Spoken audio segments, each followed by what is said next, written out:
Man, something really beautiful is that with all the videos I've made, I think I really truly stand by at least 95% of everything I've said.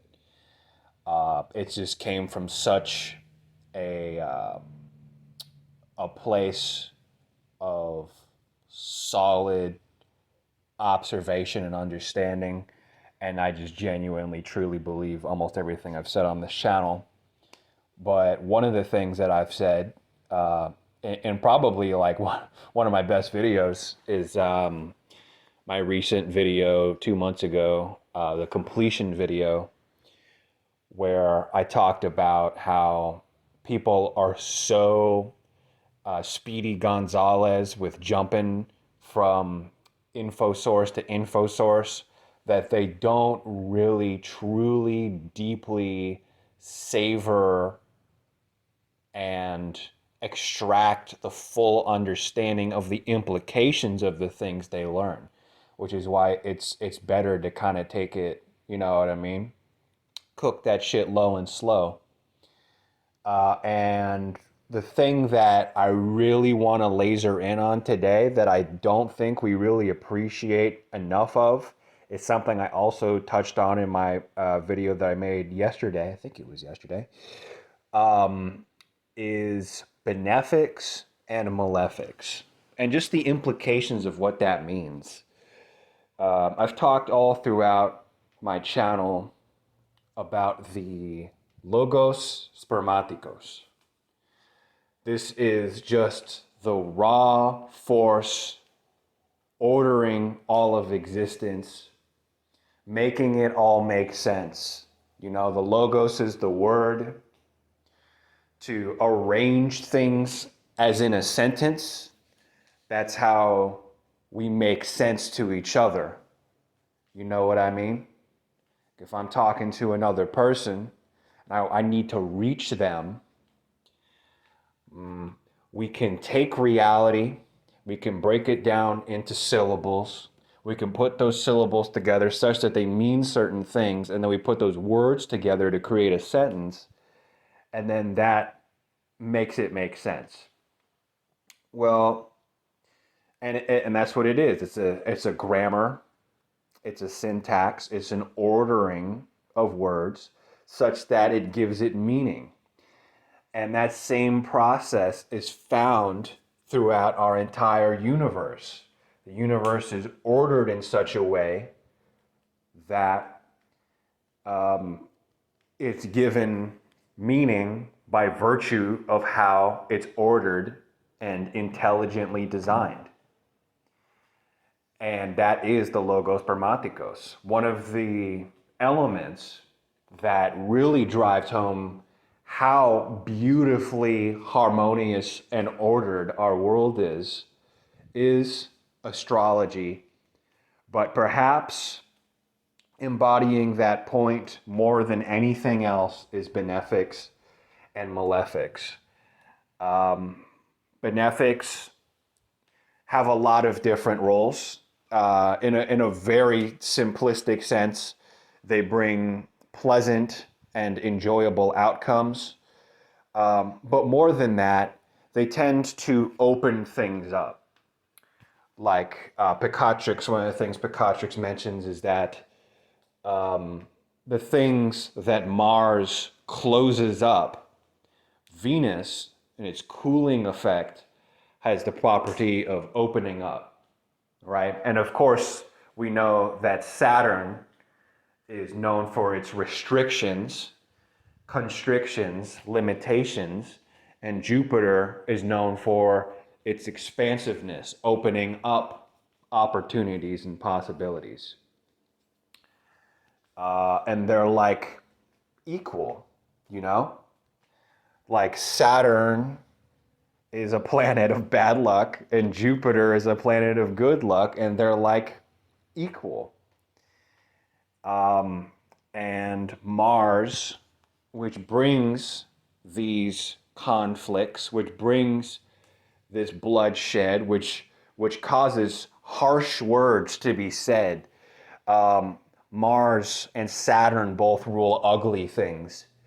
Mars, very often in William Lilly's work, in his natal astrology work, he'd find that his clients that would come in, he would see in their charts if they have Mars in particular positions, it indicates sort of a lack of symmetry. You can almost even see it in the symbols of the planets. I mean, we look at Mars, it's that traditional symbol of the man, and it's basically cockeyed. It's up and to the right, right? But Venus, very symmetrical. Um, and Venus has the property, as William Lilly has found, and I think this is spoken of in Gayat al-Hakim as well, to make things beautiful and symmetrical. So just to really deeply reflect on the meaning of this, like there are powers in the sky that I go so far as to call gods that are like the yin and yang of each other in perfect balance. But generally, traditionally, in most cases, it usually ends there. They say Saturn is the greater malefic, Mars is the lesser malefic, Jupiter is the greater benefic, and Venus is the lesser benefic.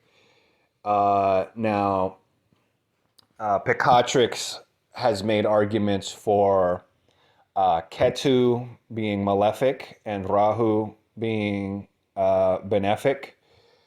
In Vedic astrology, I think it's generally understood that the nodes are both malefic. In my observations, I kind of wanted to reconsider this. And in reconsidering what we classify as benefic and malefic, I think I've discovered an even deeper and more interesting layer of the harmonious, immensely fascinating, symmetrical sort of design of our world and our solar system.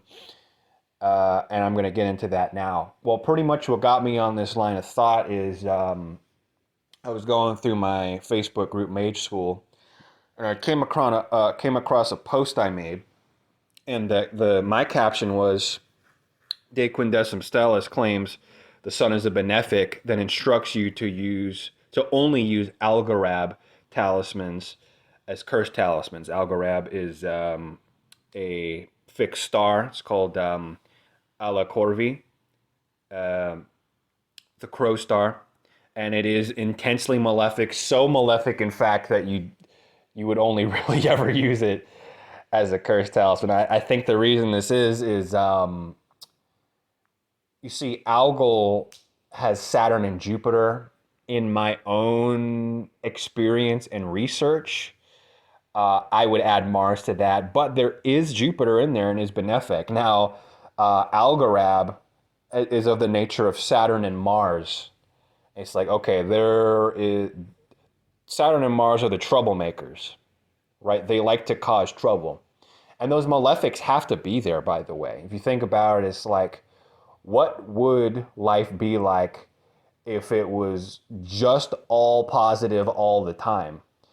It makes me think a lot about the planetary correspondences of Hermetic Kabbalah, where we assign benefic planets to some of the Sephirot of the Pillar of Mercy, aka the Pillar of Force. And the Pillar of Mercy is kind of more generally associated with being like a housing place for raw generative potential. And it's opposed by the Pillar of Severity. And we have Sephirot like Binah and Geburah. And these are associated with malefics like Saturn and Mars. And the Pillar of Severity is also called the Pillar of Form. And by restricting things, by putting limitations on things, we give them definition, right? We give them meaning. And it makes me think a lot about how crucial malefics like Saturn and Mars are to give life meaning. So much of what makes things meaningful are our challenges and our limitations. You know what I mean? It makes me think of like there are some women who are so insanely overly blessed with beauty that everything just falls into their lap. And the thing that I sense about them first and foremost is just the pure boredom level. You know, they're just so bored. It's like I could have anything at any time, and I've had it all so many times. I'm just fucking bored. Um, would not be surprised to find some pronounced benefic placements in those women's charts, but I think it really reinforces the point of um, limitation, boundaries, restriction, give definition and give meaning to our experience. Um, so yeah, the hardship, the trials, uh, it's because we make roughly equal contact with malefics and benefics on a routine, you know what I mean, basis. The journey through the houses, and also the journey of these planets through the zodiac, forming the aspects that they do. An aspect between two planets, these gods in the sky, they dance, they share their correspondences with each other. Those themes are represented in our worldly experience. And it's the dance, really, of these malefics and benefics that make the journey of life so meaningful. But I digress.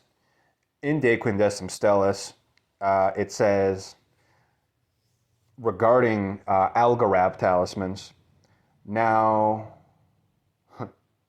it says, and if the moon should be with it, thou wilt declare it to be in an exceedingly evil signification. Now, unless it should be that the fortunes, namely the Sun, Jupiter, and Venus, go to meet it, thou wilt place this star in a work of destruction. A work of destruction, yes. It's telling you to use this talisman as a curse talisman. Now, algal talismans are not curse talismans. Maybe red algal talismans, if you're a Warnockian, could be used as a curse talisman. But generally, algal talismans are kind of like return to sender talismans that you keep in your pocket. The Algorab talismans are basically like you would bury it under someone's house and it would cause all kinds of trouble for them. But I found it interesting that Hermes on the 15 fixed stars, De Quindecim Stellis, regards the sun to be a benefic, because really this has been a lot of my own experience as well. Of course, my main devotional practice and also my practical magic practice that I continue twice a week is the Helios Consecration of All Things ritual, which is a solar ritual which calls upon solar powers, and really all of the things that you're asking for are overwhelmingly positive. But most sources would claim that, particularly, Vedic astrology and even Gayat al-Hakim itself is, they say it could be a malefic or a benefic. And I find it to be kind of a silly argument, because it's like, what situation is the sun a malefic? Well, what if a planet is coming to conjoin the sun and it's combust? And then it's combust, dude. There's only 8 degrees. Okay, maybe we say 16 degrees. And of course we have under the beams. But that's such a niche situation compared to all the times that the sun is going to contact the planet. Granted, yes, conjunction with the sun is malefic. Its combustion is widely recognized to be a affliction. And some would even extend that to around 17 degrees, and they would call that condition to be under the beams. But in like every other situation, you know, the sun is a positive thing. It's life giving. It endows you with power. It endows you with honor, grace. Allure is another one from that consecration of all things ritual. I mean, allure, you know, the sun is magnetic. One of the quotes from the Helios consecration of all things ritual. Can you believe that I was going to make this video into a short? There would be no fucking way. I knew I had to make this into a whole video. But I kind of want to read directly from the actual script of consecration of all things ritual, just to get it exactly right. This is the first paragraph. It says, I call upon you, the greatest God, everlasting Lord, master of the cosmos, who is over the cosmos and under the cosmos, stout master of the sea. When they're talking about the sea, basically what this is the Egyptian god, sort of like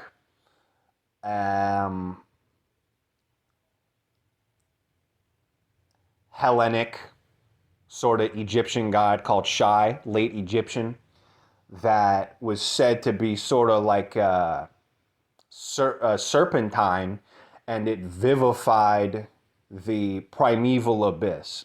So we looked at, basically in the beginning there was chaos and darkness, and then Shai, which is a solar sort of god, came and it vivified this sea of darkness and chaos, and it brought order to it, right? Life-giving and ordering. So that's why they say stout master of the sea. Because you're thinking to yourself, what the hell does the sun have to do with the sea? Like, wouldn't that be the moon? But when they say the sea, they're not talking about the actual sea. They're talking about basically the primeval abyss in the darkness and the chaos, which actually makes me think a lot about Neptune. That's like the sea of unshapen, raw, unmanifest potential, you know, and we'll get into that. The associations of planets like Uranus and Neptune with chaos, but not necessarily, in my eyes, being a proper, true malefic. It continues, shining forth at dawn, from the east rising for the whole cosmos, sinking to the west. Come to me, you who rise from the four winds, the cheerful good daimon, this is the agatho daimon, for whom heaven has become the meeting place of revelers. That's the one that I kind of hone in on there. For whom heaven has become the meeting place of revelers. Now, I actually purchased Alison Tchaikovsky's little mini manual on the consecration of all things called Secrets of Helios, and there's some amazing footnotes in this little manual she wrote.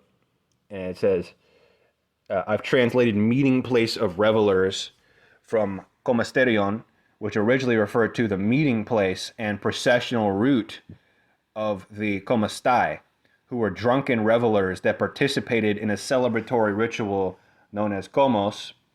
In this passage, the komasterion is used as a metaphor where the sun and star gods meet in and move through heaven in celebration before joyfully creating life. So really, this is kind of the picture it's painting is there is a dance in the heavens, and it's all surrounding the sun. The sun is the meeting place of these drunken revelers that are the planets. They all surround the sun. They all rotate. They all orbit the sun. And it's just glowing praise of the sun, allure, right? To be have solar power. Jupiter doesn't make you magnetic per se, but the sun does. The This is kind of like a Leo sort of stereotype. Leos are magnetic. And so one of the powers that I talked about in my last video, this is actually from, I believe, Umethoth. Yes. Umethoth, which is that is the seventh animal. Yeah, in the seventh area, you have the form of a goat. Your name is Umethoth. Give allure to this signet ring. Yeah, so allure, another solar power. Having like a magnetic presence to draw the things you want to you. Maybe draw if we're talking really big in the manifestation community, is like manifesting my SP, manifesting my specific person, I believe it is. Well, allure, a solar power, is really good for that, to be magnetic, to draw it to you. Advantage and opportunity, capability, strength. These are all things. But the fact remains, it is true that while these sort of powers can be things that are associated with the much more common condition of the sun aspecting planets, maybe by trine or by sextile, or even really, things like squares and oppositions. I mean, squares and oppositions, of course, are hard aspects, but to even have those planets aspecting, let me say it like this. If I was making a talisman and I had a benefic, let's say I was making a Mercury talisman, and it just so happened that Jupiter was opposing the Mercury, or Venus was opposing the Mercury, I would consider that to be a nice little addition. I mean, of course, not ideal. This is not a sextile or a trine, but this is a benefic, although it isn't a hard aspect after all. So, although in most situations, it seems like the sun is actually a boon, a very underrated one. I don't know why we don't reinforce that the sun actually really does have very benefic powers that parallel or even rival at least Venus, right? It is true that in a combustion condition, the sun has malefic properties, which is why it's very common to use in a Picatrix style magic situation to use the sun in curse work.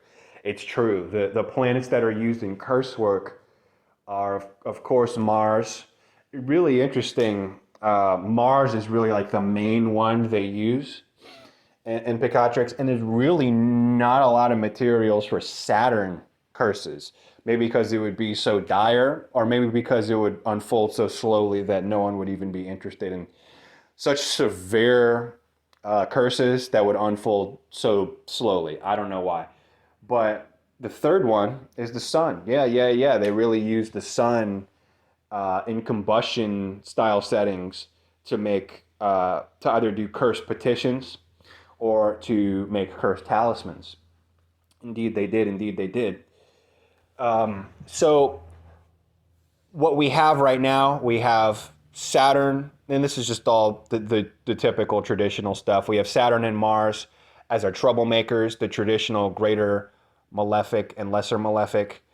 And then we have Jupiter and Venus, our traditional greater benefic and lesser benefic. And the sun, we'll put the sun under situational malefic, general benefic. Okay? What I find really interesting is we're going to take it to the opposite end of our solar system. Now, they discovered a new planet recently, Ammonite. There's this guy who I started my mage school group with, who is like obsessed with Planet X, and he was so excited to hear that they finally found Planet X. This is an older gentleman. He's like in his 40s, and like his entire life, He was like, we're going to discover planet X and it's going to be the newest planet and it rules so-and-so sign. And I'm like, okay, bro, have fun with that. But in my eyes, if you actually look at the actual astronomical units of how far out this thing is, and it's like incredibly eccentric sort of orbit, yeah, I don't really regard it as a real astrological power. Certainly, like if you look at how far like Pluto is from the sun, we're talking like at least like Ammonite as a planet is like 7, 8 times further away. Like it could barely so much as be considered to be in our solar system. I'm waiting on the evidence for that. In my eyes, Pluto is the absolute bound of our planetary sphere, right? So if the sun is the center of it and Pluto is the other end of it, I find it really interesting that Pluto kind of parallels how I just categorize the sun. The sun, a general benefic, with situationally malefic. I have come to regard, these are the things I look for every day trying to control my luck, particularly with people. Because as followers of my channel will know, I have a extremely nasty Venus, Mars, retrograde Mars, opposition in the 12th and 6th house at roughly 3 minutes. So in other words, it's basically a perfection. If I recall, it's separating, but it's separating at like 3, but it's not separating though because the Mars is retrograde. Let me think about that. I'd have to look at it again. But yeah, it's really freaking close. It's a perfection, basically. If it doesn't even matter if it's fucking separating. If it is separating by fucking 3 minutes. Not even degrees, minutes, right? So on a daily basis, as basically an elimination diet sort of situation, I make sure that my interactions with people are well timed. And of course, in my last video, I described the signs to look out for. I also described the planets that are troublemakers that would cause issues, particularly in relation to the Moon and Venus, which are the things that I focus on for luck with people.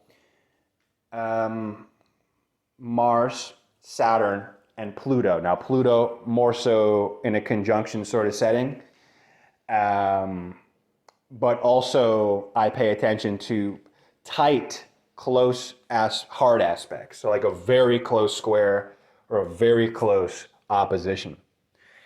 So yeah, we're talking about Pluto. And in that sense, I speak of Pluto in much the same regard as I speak of Mars and Saturn, but it's situationally different. Mars and Saturn, they just cause trouble. They cause meaningful trouble, though. I should point that out. It's the challenge and it's the strife and it's the dysfunction. Mars and Saturn are dysfunctional. In fact, most of what we consider so-called demonic attack are really just Martial and Saturn spirits. Like Mars and Saturn really are that bad. Maybe modern astrology has done a bad job of like cushioning the blow and just trying to appease every sign and every planet so that nobody's the bad guy. But no, I mean, Mars and Saturn are where the villains of our lives are generally found. And of course, there's conditions which make these planets conducive to successful outcomes in certain situations, of course. I would not dare to say that Saturn in Aquarius couldn't be put to good use. But generally speaking, these are our troublemakers. Pluto's a little different. In fact, in a lot of cases, you'll find that aspects to Pluto, because if you think about it, right, we make 3 significant aspects to Pluto every 29 days. That's the lunar cycle. The moon is going to conjoin Pluto. It's going to square Pluto, and it's going to oppose Pluto every 29 days. So is it the case that every time one of these aspects are formed, it's like a knife in the gut? Not really. I mean, otherwise we'd have 3 big knives in the gut every month. Really, I find with Pluto is either aspects with it don't do anything at all, or when it does do something, what's doing is it's brutally ripping something out of your life that no longer belongs anymore. So this is sort of like the quirky pseudo malefic quality of Pluto to me is let's say you're having the time of your life with a particular person, but at some really deep soul level, you can tell that this person is not meant to be entangled with your destiny in life at this point in time. It's the kind of thing is like to purposefully avoid interacting with this person intentionally at these Plutonian times is almost like going to Hades himself and saying, just give me one more month with this person, right? It's like going to the Lord of the Underworld, it's being like, I just want one more month with them. Bring them back to Earth from the Underworld just so I can have one more month with them. It's very much the same sort of situation. And so pseudo-benefic, situational pseudo-benefic, because there is a very specific purifying element of Pluto that I feel is not so directly represented in malefics like Saturn and Mars. Very often, Saturn and Mars can just leave you with a mess, right? It just leaves you with a mess. Now, a lot of people have made the argument that like Saturn prunes away the things that that are non-essential, and that can be true, I think, in particularly fortunate Saturn placements. I think that's Saturn on a good day, right? That's like Saturn in Aquarius, dignified by triplicity, you know what I mean? In its deacon, in its, you know what I mean? In its term, in its sign of domicile in Aquarius, or maybe in Libra, you know, Saturn in those places. I think that can be the case, but it seems like Pluto, wherever you may find it, well, let me finish that thought. Yeah, Saturn and Mars, generally, it's not uncommon for you to just be left with a fucking mess. And that's an important role too. We need a mess. We need a mess so that we can properly appreciate order. But let that not distract from the fact that, generally speaking, these planets make a mess of things. Whereas Pluto may be construed as unpleasant. It rips things out of your life, but there is like this purity element to Pluto. Whatever is being removed from your life with Pluto, it's divinely ordained. It's so in alignment with your soul's purpose that it's basically almost always for your greater good. So this is the sort of pseudo benefic flavor of Pluto is this process is going to result in a positive outcome for you. You just don't know it yet, and it is ripping it out of your life, whatever it is. That's painful, certainly, but still, generally. I'm keeping an eye out for Pluto because it is going to bring some form of darkness and trauma into your life, but pseudo-benefic in the sense that you are pretty much generally always going to be better off for whatever it removed from your life. So we're starting to see sort of like a symmetry here. We see in the innermost part of our solar system, we have the sun, which is a general benefic, situational malefic. On the outermost part of the solar system, we have Pluto, which is a general malefic, let's say, situational benefic. And then we have our regular cast of greater benefic, lesser malefic. Now let's talk about the neutrals. This is where it starts to get really interesting to me. I start to see like a level of symmetry going on. The moon and Mercury. Certainly we can appreciate the moon, certainly we can appreciate Mercury as a planet that is known for its ambivalence and its nature of taking on the quality of whatever it's with. It's like Switzerland, it's neutral. It's neither here nor there. So is Mercury a benefic? No. Is Mercury a malefic? No. It's neutral. That's kind of its whole thing. But I don't think we give enough emphasis to how the moon is kind of the exact same way. I mean, the role of the moon, in my eyes, is it's such a sponge. You know, this is the imagery that the moon evokes for me. Is if I'm at the beach and it's low tide, of course the waters are lunar. It's one of two watery planets. But a sponge gets washed ashore. And I'm like, that sponge is like the moon.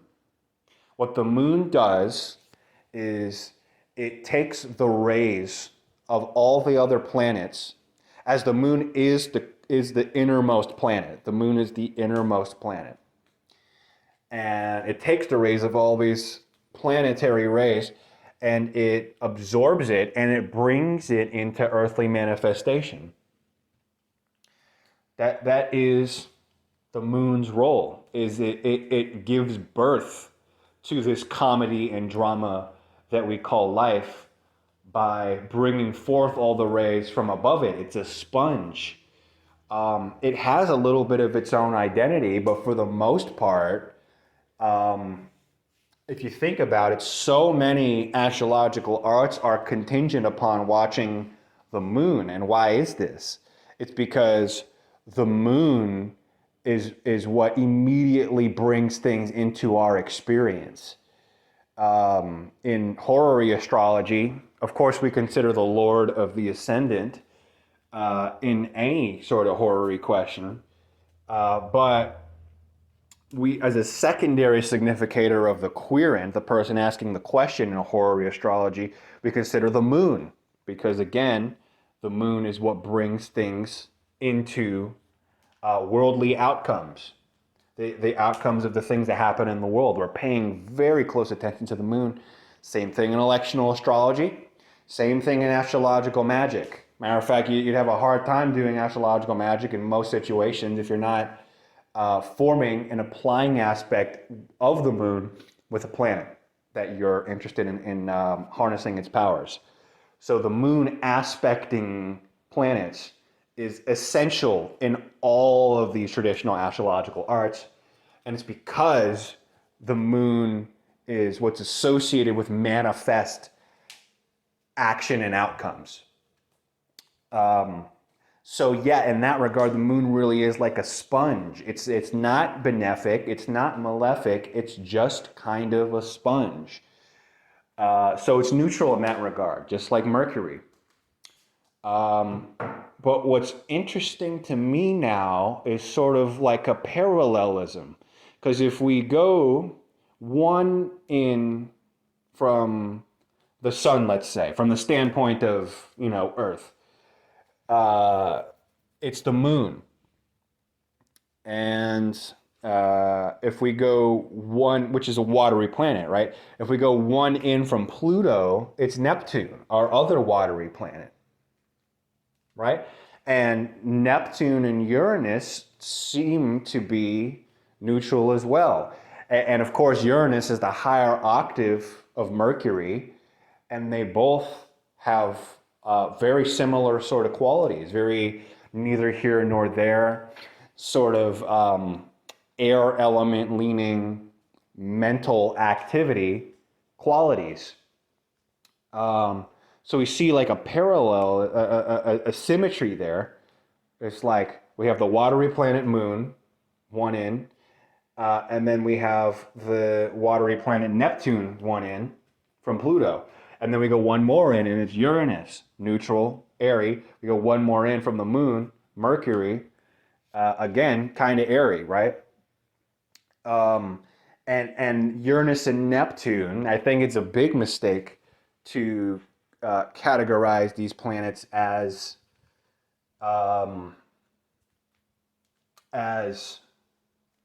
malefics. You know, I don't think they're malefic at all. As a matter of fact, I consider these planets to more or less be wild cards. They can cause confusion, and this is true. But they don't like to break things. They like to rearrange things. They like to make it so there is not a definite outcome. And in that regard, I do consider them to be neutral, not necessarily malefic or benefic. And then finally, there's the last one. So just to review, we have our greater and lesser benefic and our greater and lesser malefic. Very traditional, all expected things. Then we have sort of our situational benefic, our usually benefic situational malefic in the Sun, and then the parallel of situational benefic general malefic in Pluto on the opposite end. And then if we go 2 planets in from those, we have these neutral players, which are neither malefic nor benefic, in the Moon, Mercury, Uranus, and Neptune. And if you start to count it up, we have now, think about that, 4 traditional malefic and benefic, 4 neutral players, and then 2 sometimes situational. But then the thing we haven't addressed is the nodes. And the nodes have a very complicated sort of history regarding how we regard these nodes of the moon. In Vedic astrology, both are associated with illusions and deceptions of some kind. I believe they're both regarded malefic. In Picatrix, makes it clear that Ketu, the tail of the dragon, south node. That's really how they call it in Picatrix, is the tail of the dragon and the head of the dragon. The tail of the dragon is malefic. The head of the dragon is benefic. I think it might be De Quindecim Stellis that says that, actually it might be another section of Picatrix. It says that Rahu, the north node, more or less dampens the effects of whatever it touches. It weakens it. Not weakens it in terms of makes it worse, but actually like makes it less powerful, whatever the outcome is, good or bad. And it says that Ketu, the south node, intensifies whatever it touches. Okay. In evolutionary astrology, EA, a very modern interpretation of the nodes, we associate the north node with our karmic lessons that we are supposed to learn in this lifetime. The challenging karmic lessons that we've set ourselves up to experience so we can experience growth, and they sort of associate the South Node in evolutionary astrology with past life baggage, where you've become too comfortable, the areas of life that are not growth inducing are in fact kind of like bad habits related to your past life. My view of the nodes is that I don't regard them as either benefic or malefic, but I think that the nodes, I don't think I've given them nearly enough credit on this channel of how related they are to everything that I talk about on this channel. And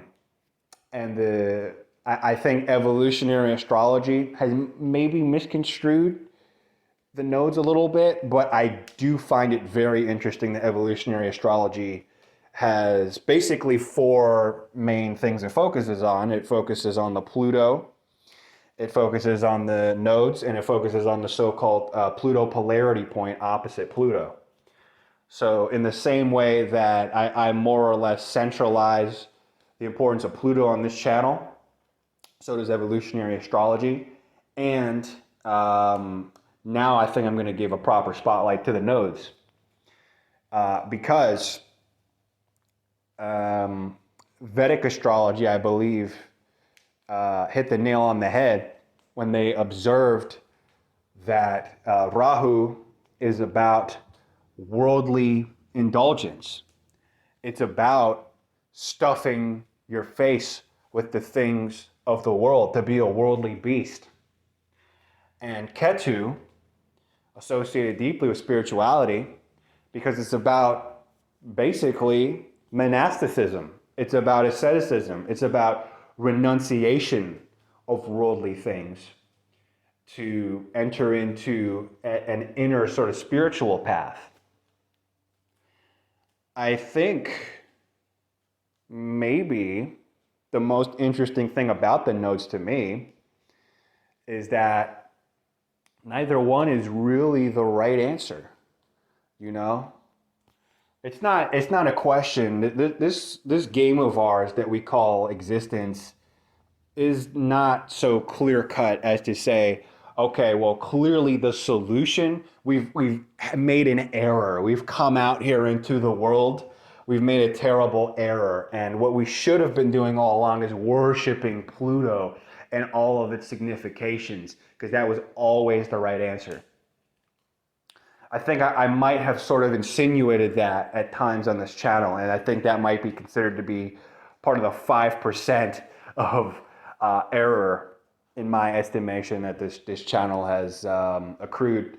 But the interesting thing is the North Node is always opposite the South Node. They're intimately forever connected. Forever connected. So it's like the pendulum right in your face. You know, I've made an argument on this channel for viewing everything like a pendulum. I think it's very intuitive and obvious if you think about it, but you can kind of get lost in like the movement of the planets and not really see it so much as like a pendulum. I think with the nodes is really obvious because they're always directly opposite each other. So it really just exemplifies how we're swinging from one to the other, from one to the other. That's what reincarnation kind of is. That's why this is an infinite game. The soul yearns for evolution. That's the Pluto of it, and that's the nodes of it. The unmanifest source consciousness feels some deepest core calling to enter into the world of fragmentation so that it can gain knowledge of itself. And in that sense, it feels the call of Rahu. It feels the call to be worldly. It feels the call to stuff your face with the indulgences of the world, to identify with your worldly reputation, to conquer. You know what makes me think of? You know what I think of whenever I think of Rahu? There's a great clip on YouTube of P. Diddy. Um, you can put it on YouTube. It's whatever I want. He just like closed the deal for like some MTV music video, and he slams the phone, just throws it down. He's like, "Yes, I'm a savage. Whatever I want, I have to get." And I'm like, oh my God, that's such a vibe. I mean, of course, P. Diddy's like a ginormous piece of shit, but like that video is just a vibe. Whatever I want, I have to get. I'm a savage. That's Rahu all day. Whatever I want, I have to get. And the opposite is Ketu.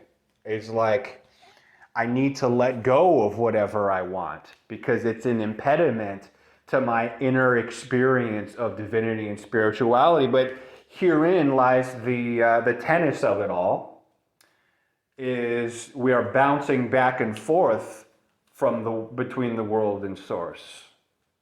In much the same way that Persephone spends half her time with Hades in the underworld and the other half of the time back on Earth. And this is